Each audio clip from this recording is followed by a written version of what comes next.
Aquesta és una exposició antològica. Hi ha obres de totes les èpoques, pintures, dibuixos, gravats, cartes. Pretenem recuperar un artista que se'ns ha oblidat de la memòria, la tríada de l'avantguarda catalana dels anys 20, segons en Sebastià Gasch, que eren Dalí, Miró i Domingo. Com pot ser que se'ns hagi oblidat?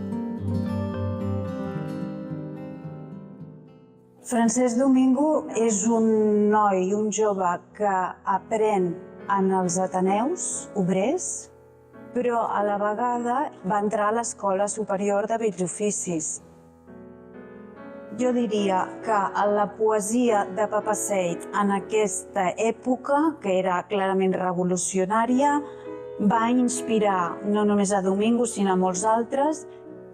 A més, se sap que van comprar unes armes sobrants de la Primera Guerra Mundial en una subhasta i anaven a fer pràctiques de tir a la Riera de Sant Just. Amb en Llorenç Artigas se'n van anar tots dos a París. A París coneix una noia que es diu Hélène Legrand, que era bretona, de Quimper. Arran d'això, fa aquests retrats que es veuen aquí de pagesos i pageses bretons, les seves formes hieràtiques, les figures rígides, aquesta geometrització dels cossos i dels drapejats, els ulls buits. Tenen una filla amb la Hélène i, com que la Hélène es posa malalta de tuberculosi, han de fer estades a Caldes de Montbui, on hi ha les termes, i on viu la família de Domingo.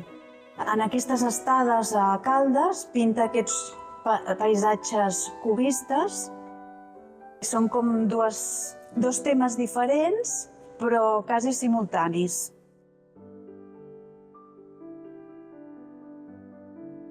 Veiem el color vermell com un color simbòlic, aquest mocador vermell que duien els obrers a Barcelona a principis de segle com una manera de ressaltar la seva consciència de classe, símbol de la vida i la mort també.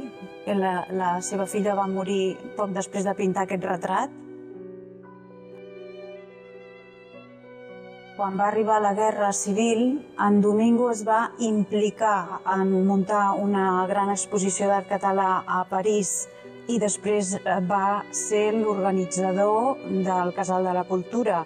Quan va arribar Franco es va exiliar en un camp de concentració, després va tornar, però ja, diguéssim, l'assetjament que va patir li feia inviable seguir aquí treballant. El 51 es va instal·lar allà i de seguida va ser captivat per la llum i el color de Brasil, de São Paulo, els verds llampants, els vermells, els grocs. Simultàniament a la pintura es va convertir en un mestre en gravat al metall i per la seva experiència com a gravador va de seguida tenir molts alumnes i va ser molt reconegut per això.